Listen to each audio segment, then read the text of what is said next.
वृंदावन के धार्मिक नगरी के प्राचीन आश्रम मठ मंदिरों को खुर्द-बुर्द करने में लगे भू माफियाओं की नजर अब प्राचीन 4 संप्रदाय आश्रम पर लगी हुई है। आश्रम महंत के साथ संत समाज ने योगी सरकार से भू माफियाओं के खिलाफ कार्यवाही की मांग की है। यहाँ बताते चलें कि बीते कुछ समय से वृंदावन में जमीन की कीमतों में आए भारी उछाल के बाद भू माफिया तीर्थनगरी के प्राचीन आश्रम मठ मंदिरों की जमीनों को खुर्द-बुर्द करने में लगे हुए हैं। प्रशासनिक संरक्षण में फल फूल रहे भू माफियाओं द्वारा नगर के कई प्रमुख धार्मिक स्थलों को खुर्द-बुर्द किया जा चुका है। इन भू माफियाओं की नजर अब प्राचीन 4 संप्रदाय आश्रम और उससे सटी जमीन पर लगी है। इस संबंध में महंत ब्रजबिहारी दास महाराज ने बताया कि उनके गुरु महाराज द्वारा करीब 100 वर्ष पहले खसरा नंबर 499 की जमीन खरीदी थी, जिसे कुछ भू माफिया गलत ढंग से कब्जाने का प्रयास कर रहे हैं, जिसकी शिकायत प्रशासन के आला अफसरों से की जा चुकी है, लेकिन इसके बावजूद भूमाफियाओं द्वारा उन्हें लगातार धमकी दी जा रही है। इस दौरान नगर के प्रमुख संत महंत भी मौजूद थे। विवाद जो है वो अपना जो है एक कोई डुप्लीकेट कोई जो है नंबर लेकर के और हमारे खसरा नंबर लेकर के वो हमारे नंबर को जो है दर्शा करके हमारी ज़मीन को दर्शा करके उस नंबर को जो है बताते हैं।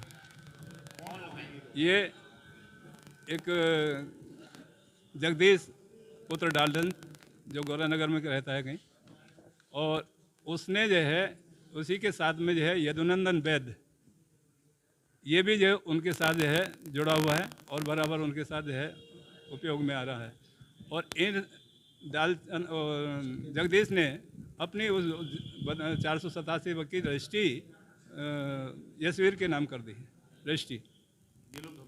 ये लोग धमकाने आ रहे हैं और बराबर जो है धमकी दे रहे हैं कि शासन और प्रशासन हमारी मुट्ठी में है। पुलिस से शिकायत कर चुके हैं, डीएम साहब से शिकायत चुकी हैं, ऊपर एसपी महोदय के यहाँ भी ये शिकायत पहुँच चुकी है। लेकिन ये जो है 1 हेक्टेयर 1.360 तो उसका जो है 1 एकड़ से ऊपर है, मठ मंदिरों की जमीनों 1 हेक्टेयर से ऊपर। ये जो आजकल जो है ये माफिया जो है, मैं तो वैसे धन्यवाद करूँगा जो है योगी जी का, लेकिन जो है यहाँ के जो है कुकर्मता जो है जो टाइप के जो है माफिया प्रकट हो रहे हैं, इन पर भी शिकंजा कसे हैं।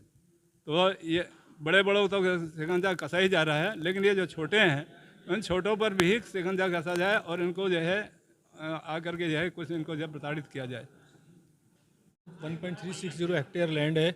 इसको हमने 1929 में ख़रीदा था, जो आज वर्तमान में महाराज जी के नाम से अभी चल है। जो श्री जगदीश पुत्र डालचंद है, वो इस ज़मीन को फर्जी तरीके से उसने 487 नंबर खसरा बेचता है वो, और 499 नंबर जो हमारा है उसका नक्शा लगा के उसने ज़मीन को विक्रय कर दिया। जबकि 487 नंबर खसरे के लिए जगदीश की शिकायत पर ही जांच करवाई गई थी, जिलाधिकारी ने जांच करवाई थी, और जिसमें पूर्ण क्लियरली मेंशन किया गया है कि यह ज़मीन 499 है जिसमें ब्रजबिहारी दास जी के नाम से है, और 487 नंबर खसरा के नाम की कोई ज़मीन अस्तित्व नहीं, उस पर गौरनगर कॉलोनी बस चुकी है। इसके बावजूद भी हमारी ज़मीन का नक्शा लगाकर 487 नंबर प्लॉट को बेच दिया उन्होंने। मथुरा निवासी कोई यशवीर सिंह है उनको, और हमारे आश्रम में 10-15 लोग आए दिन मतलब आते हैं, गाड़ियों से आते हैं, गाड़ियाँ बाहर खड़ी रहती है सबकी, और हमें मतलब धमकाते हैं कि ज़मीन हमने खरीद ली है या इसके वीडियो बनाएंगे।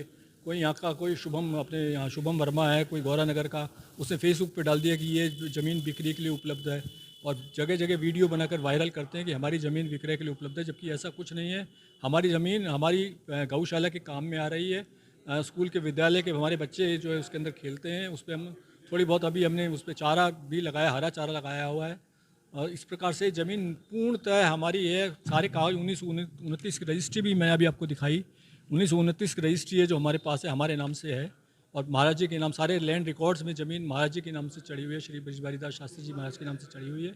इसके बावजूद हमें प्रशासन से खूब आश्वासन हमें खूब मिल रहे हैं, आश्वासन में कोई कमी नहीं है कि आश्वासन ना मिल रहे हैं। महाराज जी ने बड़े सॉफ्ट शब्दों में कहा, पर कोई ठोस कार्रवाई अभी तक नहीं की गई है कि जो भूमाफियाओं के विरुद्ध कोई ठोस कार्रवाई की जाए। जो हमें रोज़ धमकियाँ मिलती हैं, जो आते हैं हमारे आश्रम में, उनके विरुद्ध अभी तक कोई कार्रवाई नहीं की गई। केवल हमें आश्वासन बहुत सुंदर, कल भी महाराज जी को बहुत बढ़िया आश्वासन दिया तहसीलदार साहब ने कि आप निश्चिंत रहिए। निस्संदेह हम निश्चिंत हैं, पर फिर भी आपको पता है कि महाराज जी के साथ 2 बार पूर्व में भी गोली कांड हो चुका है, और भूमि विवाद के इसलिए हम सब लोग भयभीत हैं और हमें धमकियाँ मिलती हैं मारने की। अभी किसी ने बोला कि महाराज जी के तो 2 पहिए हैं, एक बनिए का और बामन का। बनिए का मैं हूँ और बामन का आगरा में बैठे हुए हैं, कहते हैं इन दोनों को लुढ़का दो, महाराज जी की ज़मीन तो हमारे कब्जे में आ जाएगी। इस प्रकार से मतलब प्रत्यक्ष और अप्रत्यक्ष रूप से हमके धमकियाँ मिल रही हैं। और आप सबसे अनुरोध है कि इस मुद्दे को जिस प्रकार भूमाफियाओं का यह प्रकोप और ये जो प्रचंड हो चुके हैं हमारे ऊपर ये कब्जा कर रहे हैं, इसके ऊपर आप प्रकाशित करें इसको अपने अपने अखबारों में। हम आपके सदैव आभारी रहेंगे। चार समुदाय आपका आभार प्रकट करता है और विशेष उद्देश्य से हम